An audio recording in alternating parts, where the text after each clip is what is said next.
Hello good morning सबैजनालाई। म चाहिँ भर्खर खाजा खाएर नुहाएर बसिरहेको छु। आजको दिनमा म के गर्नेछु हजुरहरूलाई देखाउने छु, हेर्दै जानुहोला। मोइस्चराइजर लगाउनु पर्यो।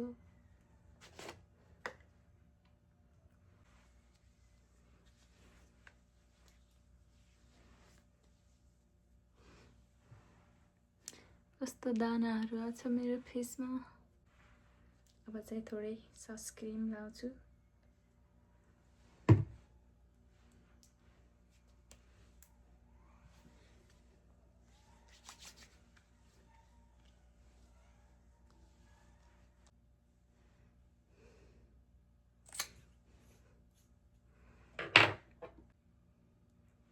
आज चाहिँ म मासुको अचार बनाउँछु। मैले चाहिँ डिप फ्रिजमा मासु राखेको थिएँ। यसलाई बाहिर निकाल्छु। यो 2 किलो हो।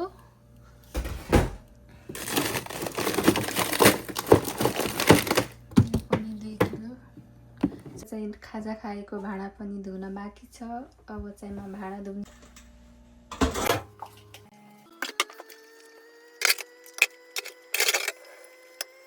अब चाहिँ म अचार बनाउनलाई सामानहरू निकाल्छु।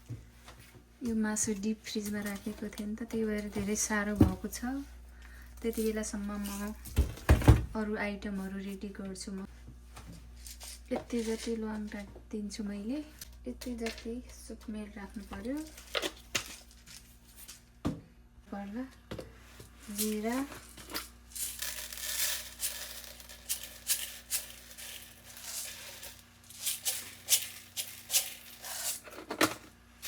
धनिया यति राख्नु पर्यो। ज्वानो, तोरी,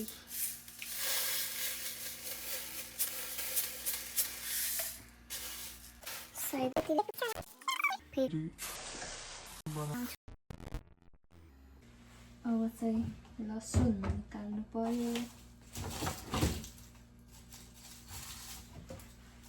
अहिले याद आयो मसँग त अदुवा छैन। यति जति मैले चाहिँ लसुन फुर्काछु।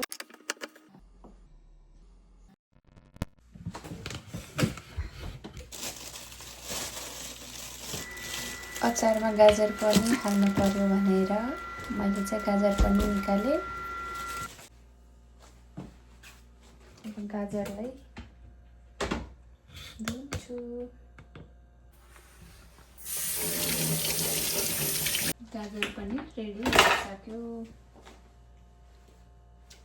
राखेँ मैले खुर्सानी र अब लसुनको पेस्ट बनाउँछु। पेस्ट चाहिँ यतिको भएको छ। प्यान तातिसक्यो। अब चाहिँ म मसलाहरूलाई भुट्छु।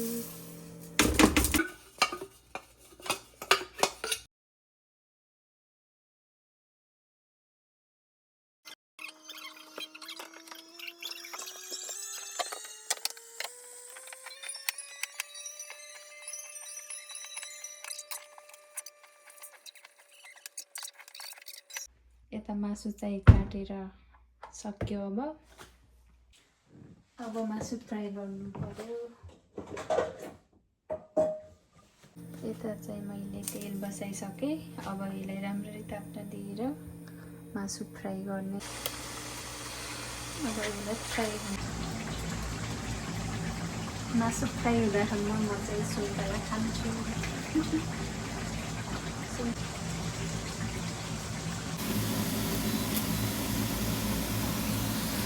मासु चाहिँ यतिको फ्राई भइसकेको छ। अब यसलाई म निकाल्छु।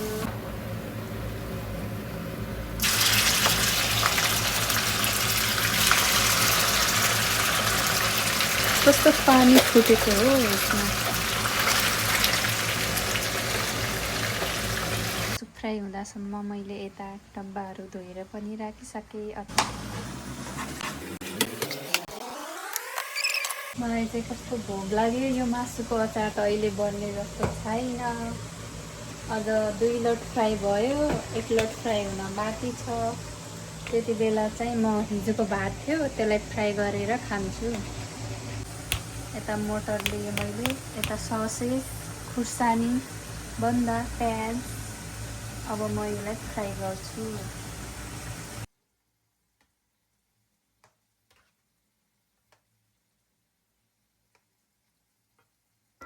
भात फ्राई हुँदासम्म यता मासु पनि भइसकेको थियो अनि यसलाई मैले निकालेँ।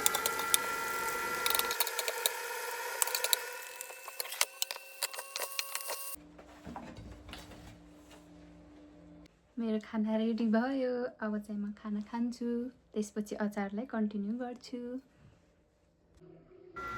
म चाहिँ एक्लै भएपछि खाना खाँदाखेरि केही न केही हेरेर नै खाना खान्छु। मैले खाना पनि खाइसकेँ, अब चाहिँ अचार बनाउँछु। यता चाहिँ सबै आइटम रेडी भइसक्यो। अब चाहिँ तेल तातिसक्यो, तर यसमा म जिरा फुराइदिन्छु।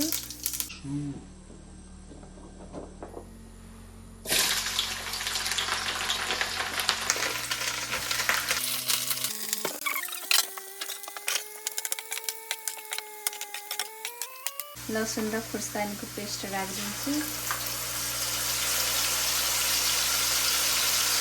यो मसला राखिदिन्छु।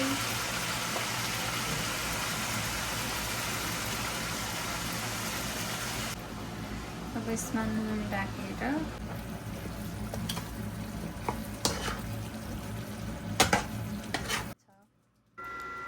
एकैचोटि यसलाई मसलामा मिक्स गर्दा गाह्रो हुने भएकोले मैले चाहिँ थोरै गरेर मसलाहरूलाई भुट्दै मिक्स गरेको।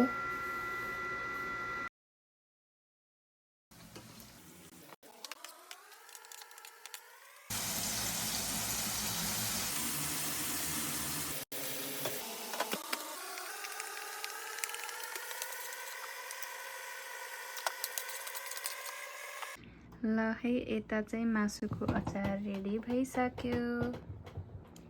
मासुको अचार चाहिँ यस्तो भएको छ।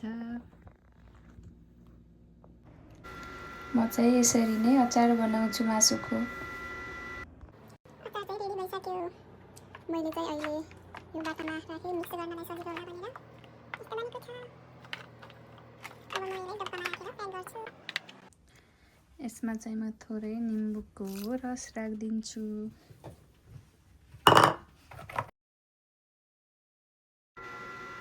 निम्बु एड गरिसकेपछि त्यसलाई राम्रोसँग मिक्स गरेर अनि त्यसपछि प्याकिङ गर्ने। यहाँ चाहिँ यस्तो भएको छ। मैले चाहिँ 4वटा डब्बामा प्याक गरेँ अनि थोरै बाँकी रह्यो, त्यसलाई चाहिँ एउटा कचौरामा राखेँ।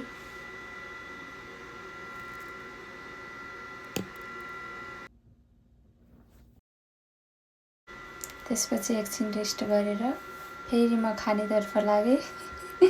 आजको दिन चाहिँ यसरी नै मासु बनाउँदै बित्यो। अब एकछिन हामी चाहिँ बाहिर निस्केँ। उता पसलतिर गएर बाहिर यसो सामानहरू, हल्का सामानहरू किनेँ। यो चाहिँ मैले फेस प्याक किनेको अनि यो चाहिँ पावर ब्याङ्क, कहिलेकाहीँ घुम्न गएको बेला चाहिन्छ। अनि मैले हजुरको लागि चक्लेट किनिदिएको छु, एउटा लिनु। मान्छे रिसाउँछन्, त्यही भएर चक्लेटले पकाएको। चक्लेट त खानै पर्यो। आजको दिन चाहिँ यसरी नै बित्यो।